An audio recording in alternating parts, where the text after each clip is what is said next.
আপনার মুখটা এখন বন্ধ কেন বলেন তো? কি বলছিলেন এতক্ষণ ধরে? মুখটা বন্ধ কেন এখন? দেশ কোথায়? কোপালি? গোপালগঞ্জ জেলার নামই বদলে যাবে, বুঝছেন? গোপালগঞ্জ আর থাকবে না। আল্লাহর গজব করবে আপনারা যা শুরু করে দিয়েছেন। কতগুলো আলেমকে হত্যা করেছেন, এতিমকে হত্যা করেছেন, কতগুলো বিডিআর অফিসারকে হত্যা করেছেন। সেদিন কি কোথায় ছিল হাসিনা? সেদিন হাসিনা কোথায় ছিল? এতগুলো অফিসারকে মারলো, 57 জন অফিসারকে হত্যা করলো। সেদিন হাসিনার এই ফোর্স কোথায় ছিল? কেন সে ফোর্স পাঠায় নাই? আসলে সে নিজেই জড়িত ছিল এই হত্যাকাণ্ডের সঙ্গে। সেজন্যই আজকে তো এমন অনেক আননোন চেহারা দেখা যায় যাদেরকে চেনা যায় না যে তারা আসলেই বাংলাদেশি কিনা। বাংলাদেশের আজকে যে কর্মসূচি ছিল, আপনারা যদি দেশকে ভালোবাসতেন তাহলে আজকে ছিল আমাদের সার্বভৌমত্ব রক্ষা এবং democracy for road March, democracy for March ছিল আমাদের কর্মসূচি। তো গণতন্ত্র চাবেন না, দেশ রক্ষা করতেও চাবেন না, গোলামি করবেন, দালালি করবেন।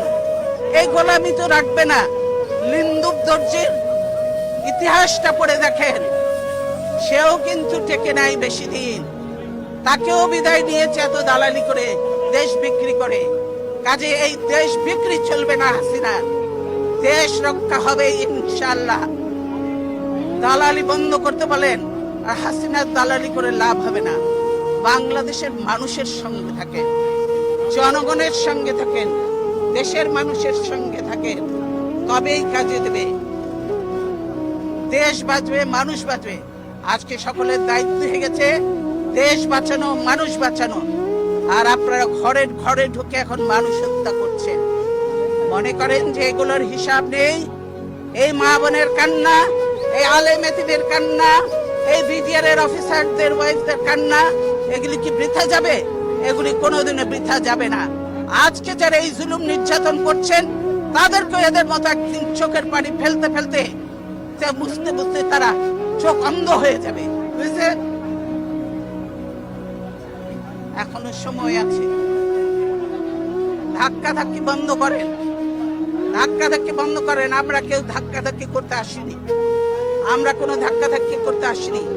আমি বলছি আপনারা চাকরি করেন, আপনারা করবেন, কিন্তু এরকম আমাদের গায়ের উপরে উঠে পড়বেন না। দূরে থাকেন, দূরে থাকেন। আপনাদের জায়গা যেখানে সেখানে। মহিলা